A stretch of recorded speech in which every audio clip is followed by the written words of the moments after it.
É isso aí, gente. Estamos aqui para mais um Miudinho. Eu queria antes dizer que eu achei muito bacana o nosso bate-papo do nosso último encontro. Eu acho que foi a nossa primeira experiência, né? Com perguntas, e eu acho que valeu muito a pena. E eu tô gostando muito também, gente, de ver a interação de vocês. Isso faz com que dê mais vontade da gente buscar mais informação e trazer para vocês. Lembrar, gente, que aqui ninguém tá aqui para dar diagnóstico para ninguém, para tirar diagnóstico de ninguém, para falar que conduta de fulano, de ciclano tá errado, né? A gente tá trazendo visões nossas. A Roberta, claro, com muito mais propriedade do que eu sou só um curioso, por enquanto. Mas tá sendo muito legal e eu espero que vocês estejam gostando também. Mas e só um lembrete, né? O nosso pano de fundo é o desenvolvimento comum. Né? Então, assim, sempre lembrem, né? Então, não sei se já tá lá ou se vamos colocar o link, né, dos documentos do Ministério da Saúde, né? Quer dizer, nós estamos falando de criança comum. Isso. A gente tem aqui uma preferência pelos pequenininhos, né? Primeira e primeiríssima infância, mas todas as perguntas que abarcam os 20 anos de desenvolvimento neuropsicomotor, né? E aí não fiquem também chateados, gente, se a gente pegar a pergunta de vocês e transformar em algo que a gente joga para dentro do comum. Isso. Porque na nossa visão, talvez isso seja mais prioridade. Sim. Então, assim, é isso, né? Vamos deixar a sopa de lado, por enquanto, né? Depois, quem sabe, né? A gente resolve falar alguma coisa sobre isso também. Sim. Mas é isso. Então, gente, as perguntas de hoje. Vamos lá. A gente tem 3 perguntas, Roberto, que a gente selecionou pra gente trocar uma ideia aqui hoje. Eu acho que vocês vão gostar também. A primeira delas é: o que significa parentalidade? Aí depois eu vou falar e a gente escolhe uma ordem aqui que você achar que faz mais sentido e a gente começa. Aí a outra: a educação acontece mais em casa ou na escola? Essa aqui eu achei interessantíssima. E a outra é: qual a importância do processo educativo para uma criança? Então, para uma pessoa. Então nós vamos fazer o contrário. Vamos ao contrário, então. Né? Então, a primeira coisa que a gente tem que lembrar: ser humano nasce pré-maturo. Né? Por quê? Porque não tem como nascer, né, preparado para toda o funcionamento intelectual, né, de cerca de 20 anos, do tamanho de 20 anos. Então, para nascer já pronto, teria que ter uma mãe do tamanho que coubesse alguém de 20 anos. Né? Só que ia gerar um paradoxo, porque aí a mãe da mãe teria que ser maior. E aí a mãe da mãe, para quem gosta de filme de terror, seria uma história de Alien, né? Então, naqueles gigantes lá do filme. Então, isso não é possível. Então, a gente nasce pré-maturo. Então, a gente tem toda uma parte do cérebro, que é o neocórtex, que é preparado exatamente para isso, para aprender. Né? Então, assim, e aí a gente já vai definir aprender segundo a figura, o epistemólogo famoso Jean Piaget. Aprender é mudar de comportamento. Então, assim, é possível extrair, né, de um ser humano em desenvolvimento várias possibilidades comportamentais, né? Então, assim, a gente nasce prematuro como se fossem 20 andares de um prédio não inaugurado. E aí vai inaugurar um ano por vez. Veja bem, estou colocando aí 20 andares para ficar didático, mas é óbvio que isso não é aniversárico, né? Então, assim, não é fez 3 anos, pronto, acabou. Não é assim. Então, esse é o primeiro mote. Né? Inclusive, peraí, só um paralelo, então, antes de continuar. Porque muitas vezes a gente tem esses referenciais, né? Quando a gente pensa em saúde, principalmente, assim, a gente tenta sempre traçar, né? Então, o desenvolvimento X até tal idade tem que estar desse jeito, tem que estar desse jeito. Sempre aniversárico, né? Então, isso não é uma regra disponível. Não é uma regra, porque eu tenho muitas interferências, né? Quer dizer, então, grosseiramente, aí você me corrige, né? A gente nasce com um potencial genômico que é como se fosse uma letra C. E o ambiente, ele se encaixa e ele ativa o nosso potencial genômico. Então, quando as pessoas falam assim, não sei o que é genético, eu penso assim, gente, uma doença para ser totalmente genômica, eu prefiro genômico do que genético, né? Teria que ter, assim, um fechamento desse C e nada fazer essa ativação. Isso não é compatível com a vida. Não poderia viver, porque nós somos interativos. O ser humano, ele é sozinho, mas ele é sozinho no bando. Ele precisa do social. Então, o aprendizado dos humanos, ele passa por essa interação com outros humanos, né? Então, é isso que faz o processo. Então, desenvolvimento neuropsicomotor envolve maturação do sistema nervoso central, que leva cerca de 20 anos, envolve todas as ações necessárias no processo civilizatório, né? Então, como comer, pentear cabelo, escovar dente, tomar banho, abrir, fechar, kit de sobrevivência, né? Então, essas ações, e isso faz o psiquismo. Então, assim, o psiquismo precisa desses dois grandes acontecimentos, né? Que tem a ver com o crescimento celular, né? E toda a interação disso, que é o desenvolvimento propriamente dito. Então, vejam, né? E tudo isso vai se fazer em 20 anos, e aí eu vou fazer uma analogia também grosseira, mas que vai ajudar vocês a pensarem nisso, com o bolo que você vai bater e que você vai tirar do forno daqui a 40 minutos. Digamos que você bateu a massa, colocou no forno. Você vira as costas e lembra, esqueci o ovo. Aí você vai lá, abre, tira, bate, tá tudo certo. Agora beleza. Se você lembrar 15 minutos depois, pode ser que não dê o mesmo bolo como você gostaria. Se você lembrar só na hora que abrir. Então, veja, o desenvolvimento é mais ou menos assim. E não só isso também, né? Então, Sim. 40 minutos de forno, a temperatura de, sei lá, 150 graus. Isso. Então, peraí, eu vou pôr 300 aqui, porque aí eu reduzo pra 15 mais rápido, minutos. aí queima. Tenta em casa, né? Com a gente. Então, assim, tem um processo acontecendo, né? Então, o desenvolvimento neuropsicomotor é um processo em que a criança vai entrando gradativamente com as suas questões.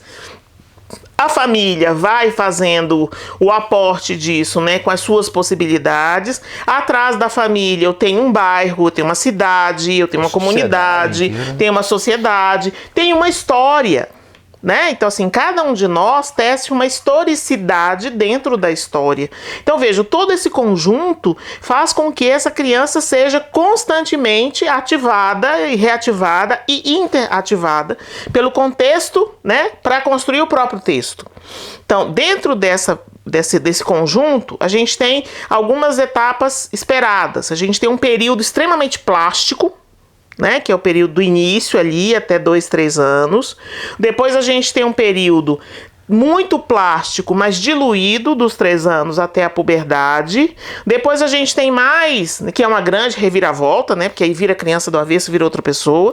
Depois a gente tem um outro processo, até por volta de 15 anos, quando corticalmente um adolescente é capaz de entender que aquilo que acontece hoje foi gerado no passado, ou seja, o que acontece lá faz acontecimento agora, mas ele ainda não é capaz de compreender que o que acontece agora vai gerar o futuro. Então, essa capacidade de entender que o agora também gera o futuro vai chegar por volta de 18, 20 anos. Né? Então, assim, entre 2 e 3 anos vai acontecer um fenômeno importante por causa da economia do nosso organismo e a própria economia do cérebro, que é a poda neural. Ou seja, todos os comportamentos que fizeram sinapses e são efetivos, repetitivos, eles vão ser mantidos.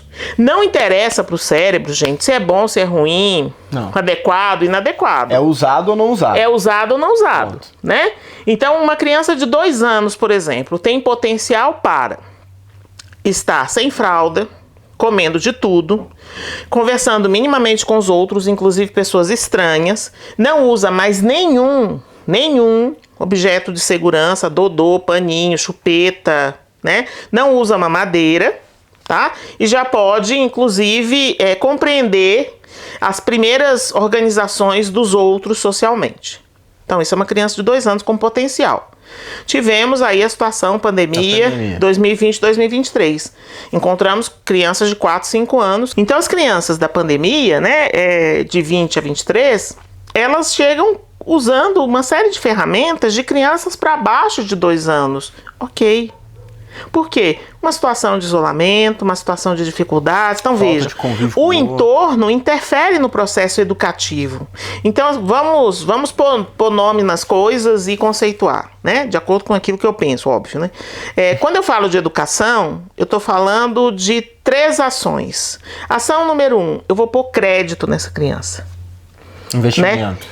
Né? Ainda não é um investimento. Tá. Entendeu? Porque assim, eu vou lá no celular pré-pago, a gente acreditava, né? Como isso vai ser usado? Eu não sei. Primeiro pôr lá X, né? Para poder ele funcionar. É isso. Eu preciso acreditar para que funcione a criança. Depois eu vou fazer uma série de ações com ela. E aí eu vou investir, né? Eu vou apostar. E a partir dessa aposta eu venho com ela e ela vai se fazendo acreditar. Então não dá para fazer nada se antes eu não der de empréstimo de mim, né? Então há algo no processo educativo que nos obriga a sermos para o outro e menos para mim. Então quando a gente pensa em parentalidade, né, pai e mãe, aí já partindo para a segunda pergunta, a grande função de pai e mãe é ser essa figura que põe crédito. Mas vejam, esse papel não é menor na escola. Por quê? Porque a escola também faz a mesma coisa. Então, quando as crianças chegam na escola, eu não sei quem ela é, né? Então, sei lá, 15 crianças de 4 anos, eu não sei quem elas são. No ano passado, né, 2022, quando as crianças começaram a chegar na escola, né, uma aflição dos educadores. Nossa, mas o que ele tem? Ele não tem escola. Isso para mim é um diagnóstico perfeito. É uma criança sem escola. Então, ele não sabe se comportar, ele não sabe sentar, ele não sabe olhar, ele não sabe brincar. Tem crianças que nunca tinham visto criança na vida, né? Então, até ele se adaptar, outubro. Por quê? Porque vem as férias, desadapta, a criança nunca foi para a escola, toda segunda-feira a criança desadapta, porque em casa funciona de outro jeito. Ou seja, escola e casa educam, ou seja, fazem crédito, aposta e acreditam, né? Cada bloco de adultos ensina de formas diferentes. Ou seja, quando eu estou lá na escola, ensinando matemática, português, geografia, eu educo. Porque eu tenho um jeito de olhar para o aluno, eu tenho um jeito de pôr crédito nele, né? E eu seria até mais radical, assim, se a educação tem essas 3 funções, a escola tem obrigação de ser aposta. Então, o professor também cumpre uma função educativa, né? Como que você vai ensinar isso para o aluno? Você pode ter outras tantas possibilidades, né? Pode falar de filme? Pode. Opa. Remeto vocês a um filme que se chama Vem Dançar. É um filme sobre professores, com Antônio Bandeiras, né? Que aí já fica um filme mais interessante. E o cara que é o personagem, né? Que é a figura real, né? Que o Antônio Bandeiras encena ali, não tem nada a ver com Antônio Bandeiras. Mas vale a pena ver. E no final do filme tem os créditos e apresenta o cara mesmo, que dava aula, não sei se ainda dá, em Nova York, na escola pública, de dança de salão. Ah, que legal. E aí ele fala a importância da dança de salão, porque aí você tem que cumprimentar o outro. Aí ele fazia pares interraciais, né? Tinha que esperar, tinha campeonato, né? Tinha colaboração. Então, assim, tem um lugar do ensino na escola que se aproveita de fatores que a família não tem. Então, na família, a gente aprende a ser a gente, né? Então, a família nos educa a sermos daquela família. Então a gente recebe o nome, recebe o sobrenome, recebe um jeito de funcionar, as características pessoais, a gente aprende isso na família. Na escola a gente aprende a ser coletivo. Então, sozinho no bando. Precisamos do sozinho e precisamos do bando. Ninguém consegue ficar sozinho e ninguém consegue ficar só no bando, né? Então eu colocaria sozinho, hífen, no, hífen, bando, né? Dificílimo esse negócio de estar sozinho e estar com outro. Né? O outro é aquilo que nos alivia a agonia de viver. Então nós humanos, por nascermos prematuros, somos feitos pelos outros, né? Somos ab alio. Então assim, é o outro que nos faz. Nós existimos nos olhos dos outros, que é uma bênção e uma desgraça. Porque aí a gente passa a vida inteira querendo ser reconhecido pelo outro. E aí a gente aprende nesses 20 anos de desenvolvimento neuropsicomotor a ser reconhecido pelo outro de determinado lugar. De novo, se bom, se ruim, não interessa. Não é sobre isso. Não é sobre isso. Por quê? Porque eu estou falando de uma lógica de funcionamento em que o padrão é soberano. Né? Então o ser humano, apesar de todo o seu potencial, né? E vocês já devem ter visto, eu sou muito apaixonada por música, né? Então assim, a música é um negócio absurdamente fantástico. Como que o ser humano descobriu com 7 notas? São as mesmas 7 notas.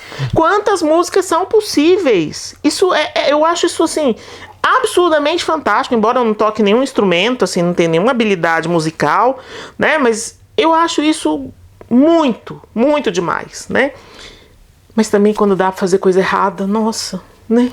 É impressionante, só o né? ser humano. Só o ser humano, né? Tem coisas que é do humano. Ah, situações de violência é desumano. Não, gente, não, é do humano. Bem humano, né? Barata, formiga, galinha, não faz isso. É do humano.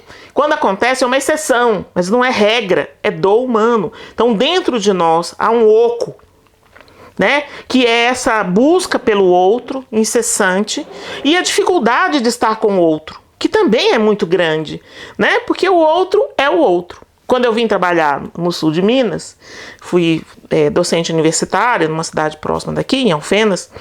Primeiro ditado que eu ouvi, né, é: coração de gente é terra que ninguém pisa. Então, assim, o outro é o outro, né? Como é difícil a gente aprender que o outro não é assim contra você, né? Assim, ele é assim. Não é. Ele é assim. Né? Se você olhar bem, né, as pessoas falam assim: fulano é ótimo na rua, quando tá aqui em casa é uma pessoa super difícil. Então, mas a gente folga com quem a gente pode. Você põe limite na pessoa, né? Então, quando as pessoas falam assim: ah, porque a criança ou adolescente, isso aqui é muito, muito difícil, mal educado. Então, você usou a frase certa. Alguém educou?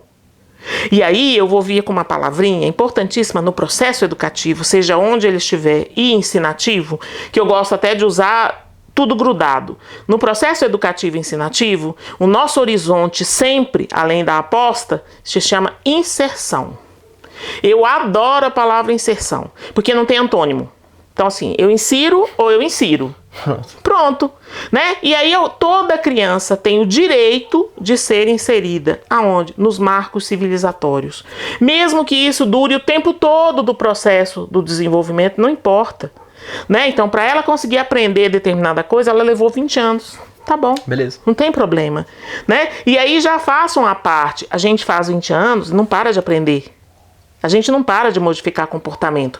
Só que depois dos 20 anos, terminado esse processo, eu tenho que querer. Aí você já não entra mais em mim se eu não permitir. Não dá mais para tirar e bater o bolo. Não dá. Se eu não deixar, você não vai pôr a mão em mim. O adulto é fechado. Né? Então a abertura do adulto, ela é de dentro para fora. A criança, ela é aberta e ela vai se fechando. Todas as crianças adolescem, todas, típicas e atípicas, todas. Né? E o que é a adolescência? É o pé na porta, você não entra mais. Né? Então, diante de um adolescente, o processo educativo tem que respeitar isso.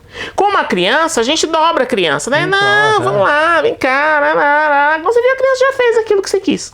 Né? O adolescente não, ele tem que permitir isso, né? Então eu brinco com os pais às vezes, né, quando aflitos com o adolescente, que adolesceu, a gente põe um banquinho na porta e espera, que hora que ele vai abrir a porta. Pode ser que ele abra logo, pode ser que não. A gente não sabe como é que ele vai vivenciar esse processo de se ver sozinho, porque o adolescente agora ele vai ter que ser e estar para si. Uma criança, ela é e está para o outro. Né? Então, assim, o ambiente é muito importante, o contexto todo é muito importante. Não que na adolescência não seja, mas na adolescência você tem o adolescente, a adolescente com as questões dela. Então eu preciso ouvi-lo, eu preciso ouvi-la. E é curioso, né, como a gente tem uma sociedade que idolatra tanto a juventude e rejeita os adolescentes. Né? Então, assim, a gente não tem paciência para escutar o adolescente dizer das coisas dele, tudo é bobagem. Isso que você ouve não é música, isso que você fala não é assim, porque no meu tempo era assim. Nossa, mas é no seu tempo, bem, agora é o tempo dele. Ele vai ter outras marcas para que ele possa, sozinho, depois, adulto, se responsabilizar. O grande desafio da adolescência é responsabilidade. E é dificílimo se responsabilizar porque você paga antes. Então não é que a gente não faz isso com a criança, não vai tentando falar para ela, ó, não pode fazer assim, não adianta você pedir desculpa toda hora, você tem que aprender a não machucar, não magoar, não incomodar, tarará, mas assim, entra e some. No adolescente, entra e começa a entranhar, né? Então assim, tem que ter custo, porque a vida tem custo. E claro, nós estamos falando de uma série de coisas que são desagradáveis. O processo educativo e ensinativo, para quem está educando, para quem está ensinando, não é legal. Para quem está sendo educado também não.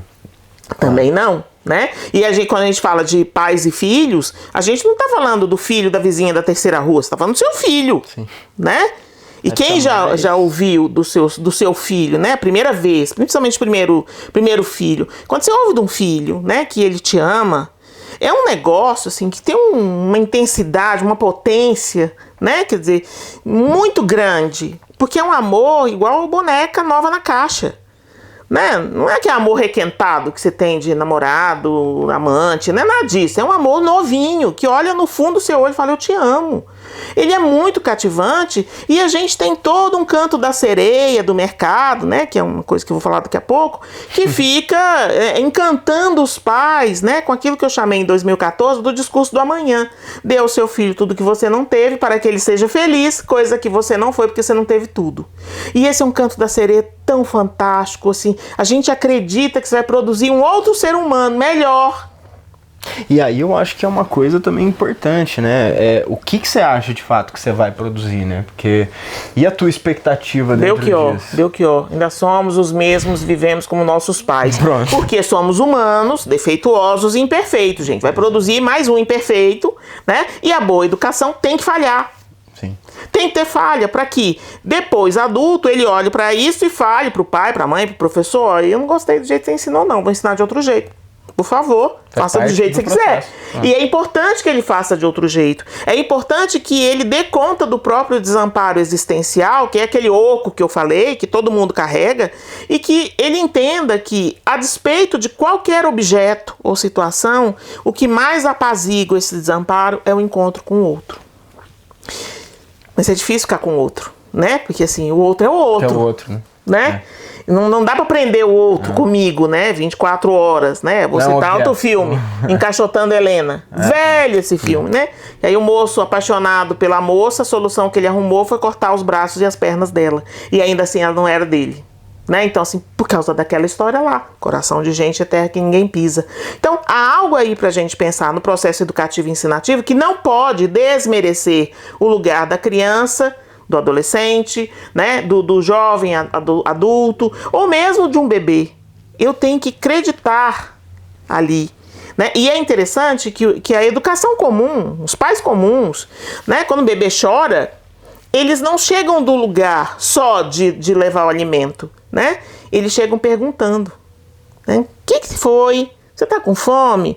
Né? A mamãe já tá aqui, já vou pegar, já vou fazer isso, já vou fazer aquilo, né? E a família vai aconchegando a criança numa polaridade importante, né? Uma polaridade atributiva. É preciso que alguém, nesse crédito, atribua à criança características, adjetivos, competências e potências, né? E que nessa atribuição faz isso por quê? Porque é meu.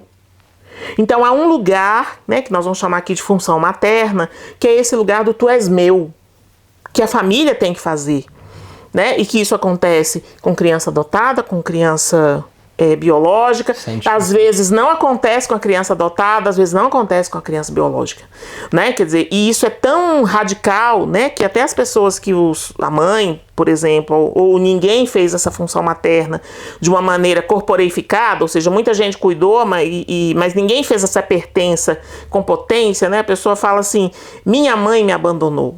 Então, mesmo no abandono, eu tenho algo que é meu. Então, assim, o lugar da mãe, o lugar da função materna é o lugar da pertença. Mas a pertença, ela é perigosa, né? Porque o tu és meu, né, é um negócio que te esburaca nas entranhas, né? Quer dizer, a cultura, ela regulariza o filho é da mãe, e ser da mãe, para quem é mãe tá nos ouvindo, para quem não é, e foi filho, né? Porque todos nós somos filhos, então se a gente sabe que lugar que é esse, né, do outro lado, é um lugar complicado. É um lugar tenso, né? Porque assim, ela vai lá e pega. Mas calma aí, peraí. Né? Esse é o lugar da mãe. Então tem que ter alguém que faça um corte. Nem tanto. Né? Tem alguém que não permita que isso aconteça o tempo todo. Então eu tenho uma função atributiva, que é a função materna, e tem uma função paterna, que é separativa. Essas duas coisas têm que acontecer. Como ela vai acontecer, gente, não importa. Se vai ser uma mulher, não, né? Assim, se vai ser um homem, não importa em relação a quê? A função importa em relação à história. É óbvio que é diferente, né? 2 mulheres, 2 homens, a mãe e a avó, a mãe e a tia. Não sei quem que vai fazer esse jogo com a criança para permitir a singularidade dela. Mas essas 2 funções têm que estar lá. É sobre o papel, não é sobre a pessoa, né? É sobre a função. A função, exatamente. É função, né? Também na escola, também tem uma função que faz o jogo dos 2 lados. Preciso ir lá trazer a criança para que ela venha, porque eu aposto nela, e preciso do outro lado, peronomútil, né? Chega, né? Então, tem algo aí, né, desse interjogo que é importante para que a criança ceda, mas ao mesmo tempo recue, para que ela possa aos poucos ir se desenvolvendo. Então, é isso que vai cozinhando gradativamente ela mesma, né? E para que na adolescência ela se encontre com ela. Então, no processo educativo e ensinativo, o kit sobrevivência é fundamental, porque ela vai ter que cuidar dela, mas se ninguém ensinar, né? Então, a primeira fase da adolescência é o tempo do aprendizado da autonomia. Então, a autonomia de uma criança tem que ser ensinada. Então, assim, mas a escola educa, não educa. Gente, quanto mais gente ajudar, melhor, né? O lema na minha casa é: muita ajuda quem não atrapalha, né? Você vai ajudar, né? Porque, critica, não sei o que, vai ajudar? Não, então fica quieto. Então pronto. Pronto, né? Então é isso, todo mundo vai fazer, né? E não raro, já encontrei escolas que o cara da porta, o tio da porta, a secretária, a cantineira, todo mundo faz esse cuidado, né? De estar de olho na criança e ir criando esse espaço que no início é muito estreito e que aos poucos vai se alargando e a criança vem vindo e construindo suas possibilidades. Com um monte de erros, né? Erros que, inclusive, uma criança de 8, 9, 10 anos começa a perceber no adulto, e é uma grande decepção. E aí é uma quebra. Né? É uma quebra de confiança, né? Quer dizer, quando a criança entende a morte, que a morte é natural, ela fica muito decepcionada. Mentiram pra ela. Como assim morre?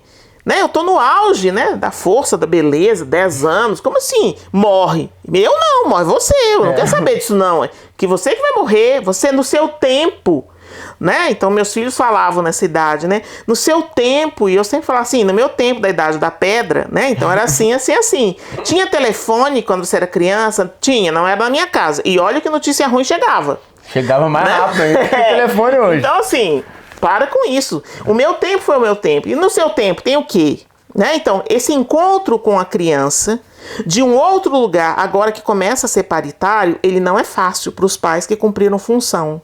Porque aí na hora que vira adolescência, né, eu brinco com a ideia da montanha-russa, né? Então nós estamos subindo a montanha-russa, aquela aflição, aquela agonia, né? Que delícia, né? Quer dizer, aí vai descer, e aí vai... mas não desceu ainda. Na hora que chega lá em cima e desce, isso é adolescência.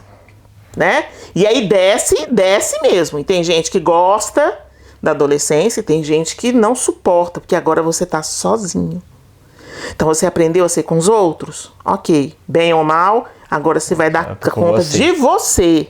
E aí, o que a infância tem de ensinamento e de educação da autonomia, a adolescência tem de conquista. Então agora ele precisa conquistar a independência. E aí só assim, não que o marco seja importante, mas só pra gente pensar um marco de histórico e de idade mais ou menos. Puberdade. A puberdade que vira a montanha-russa. Tá. Né? E aí agora é, como dizia, né, meu filho mais velho, é si com si, né? Agora você vai ter que se virar com você, né? E aí você não quer mais saber dos outros, lembra lá da decepção, da história da morte? Você não quer saber dos outros, né? E os outros, esses adultos, falaram muita mentira, né? Além dessa história da morte, é o papo que toda hora falava assim, quando você for grande, né? Aí agora você tem 1,80 m. E não aconteceu nada. Né? Você não pode nada, você tem 13 anos, 1,80 m e nada. Nada, né? Para aqueles que encontram com a experiência sexual, ou mesmo a experiência, né, do encontro amoroso, também é uma grande decepção. Porque é um bom, mas é um bom que tem hora, tem tempo, tem perigo, tem risco. Tem desgraça, né? No meio. Tem desgraça no meio. E você não conhece seu corpo, porque você tinha um corpo até 10 anos, até a puberdade. Agora você tem outro corpo, que pensa diferente, um corpo que pensa sozinho, que te chama, e ele chama o quê? O outro. Olha que coisa horrível, você não tinha se livrado dos outros, mas aí você quer o outro, você quer ficar com o outro junto, e aí o modelo que você tem pra ficar do outro é aquele modelo lá que você aprendeu com seus pais, seus professores, com aquelas pessoas, mas eu quero fazer diferente, então, mas não tem como fazer diferente. Lembra do padrão? A gente gosta de padrão. Eu brinco até assim que o ser humano só tem 3 defeitos. Ele não gosta do desconhecido, ele adora segurança e não quer sofrer. Então assim, só. Então, tá fácil, 3 coisinhas simples, não é coisa simples. Pouca. Por isso que ele cria padrão. E às vezes o padrão é horroroso, mas ele não consegue sair daquela repetição. E aí ele vira adulto. E aí ele carrega tudo isso. E aí, né, só fazendo uma parte pra frente, né, até pra deixar um recadinho pros graúdos, né, pros grandinhos, né? Você vai gastar, às vezes, até uns 30 anos tentando entender essa história toda, que agora você é o autor dessa história. Então você passa aproximadamente 10 anos distante, né? Com o narrador dessa história, que não é você, a adolescência numa coautoria e a adultice, agora eu sou autor da história. E agora? Né? E aí eu fico revendo, que a minha mãe, que o meu pai, tarará. E agora é interessante observar que as pessoas estão mais longevas, então se as pessoas estão chegando aos 50 anos, ainda fazendo esse reporte. Só que isso é muito complicado, porque você não vai viver 50 anos para frente, né? Então assim, o kit de sobrevivência ainda tá valendo. Né? Com mais um problema, você tem que ter um kit de sobrevivência numa bolsinha bem pequenininha. Não pode ter mochila mais. Não dá para 50 anos você olhar para trás e falar assim, porque a minha mãe, vamos para frente. Já foi. Vamos lá. Já foi. Sua mãe fez o que pôde, você já entendeu que o negócio de ser pai e mãe é difícil. Talvez você já seja mãe agora. Talvez você já seja mãe ou vó. Então assim, vamos para frente. O que você fez, o que não fez, fará. Então, faz para frente. O que você quer ser e que velho que você quer ser. Né? Então a gente tem uma geração de mulheres, né? Hoje mulheres de 80, 90 anos, que não estava previsto viver tanto.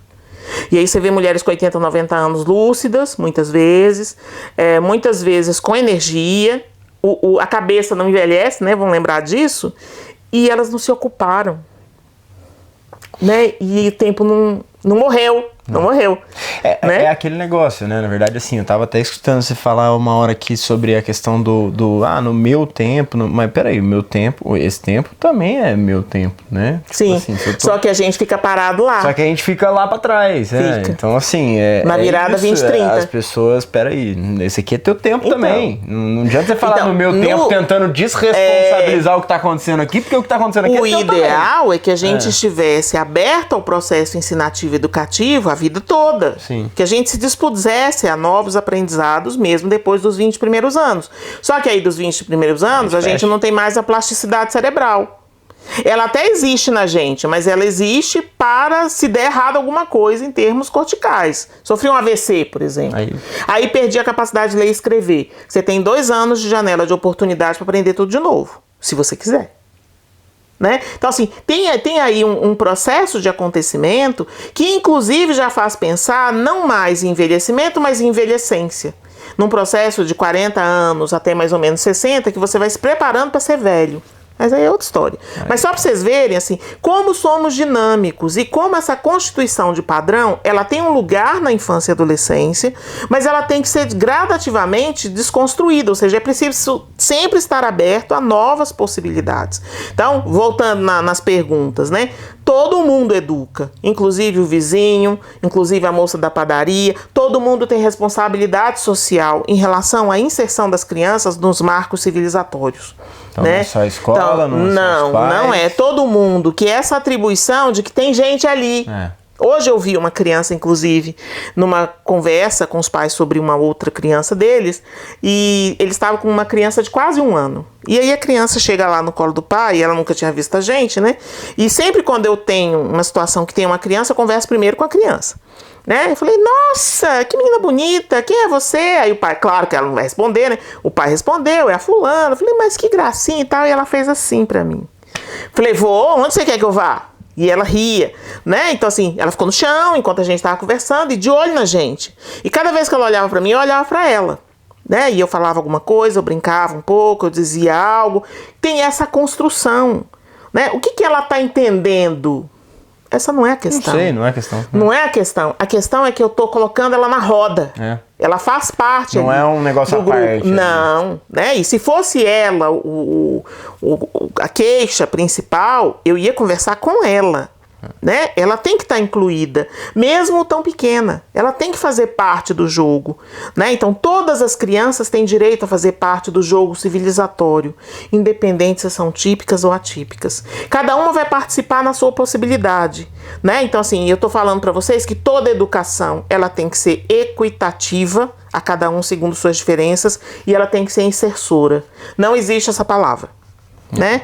Mas é o único jeito que eu achei para deixar claro que a gente insere. Por que não usa inclusão? Porque inclusão é uma palavra que vira fácil, vira outras coisas, né? É um copo de fundo redondo, né? Inclui, exclui numa rapidez, né? E assim, o jogo da segregação tá sempre em pauta, na inclusão, exclusão, na inserção não.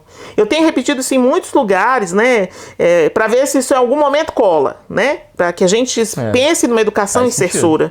Né? Porque é desse lugar que as crianças poderão vir a ser adultos semidependentes às vezes, né?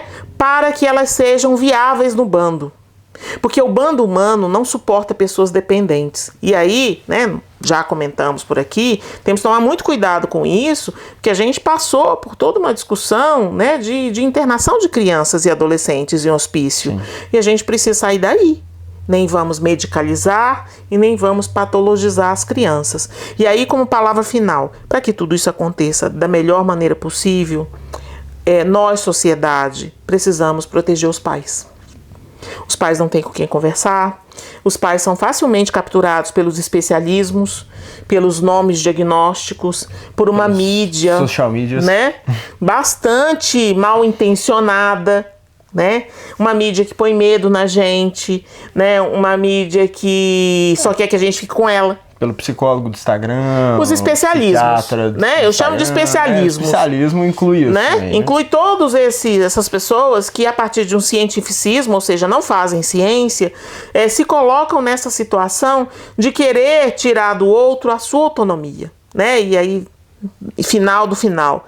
Por que a psicanálise é tão criticada?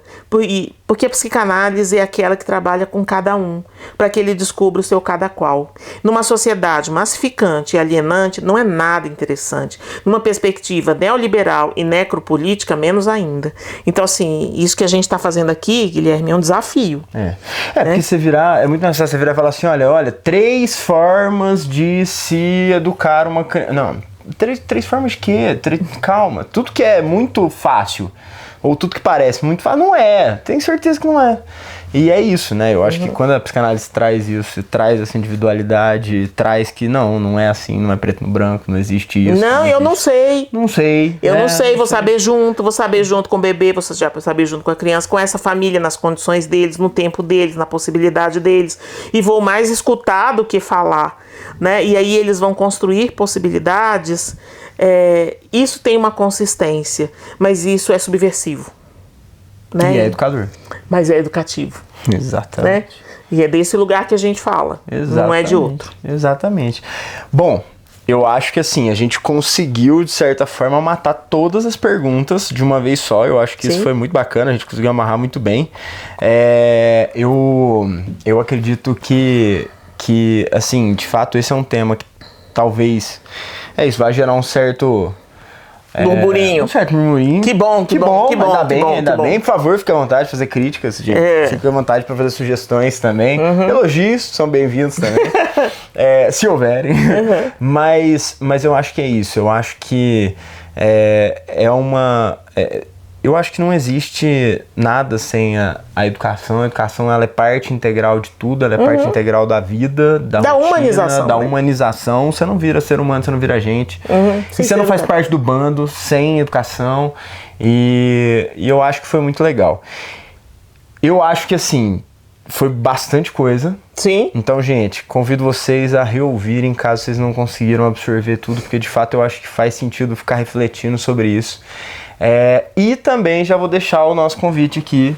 Mandem perguntas, gente. Tá sendo muito legal, a gente tá recebendo várias perguntas. Claro, a gente infelizmente não consegue responder todas, ou iremos respondendo ao longo do tempo. Vamos tentar juntar elas em núcleos com mais sentido umas com as outras para tentar abarcar o maior número de dúvidas possível. Mas é isso, manda lá um direct pra gente no @podcastcomunica e aí a gente vamos tentar responder o maior número de perguntas possível. Roberta, deixa de novo a sua rede social pra galera te seguir. Deixo, Roberta_Ecleide. Roberta_Ecleide e o meu é Gui Fraia. Segue lá a gente, segue o Comunica também. Se você gostou desse episódio do podcast ou do videocast, não sei por onde você está assistindo a gente ou ouvindo a gente, compartilha com as pessoas que vocês acham que vão gostar também, porque isso também é importante, ajuda a gente a divulgar. E é isso, façam críticas, façam sugestões, comentem aí pra nós, que vamos estar muito satisfeitos em responder. Fechou? Fechou. E lembra, né? Se fosse fácil, a gente não tava aqui. Mas se fosse impossível, eu não tava aqui não, tava fazendo outra coisa. Justo, muito bom. Valeu, Roberta. Falou.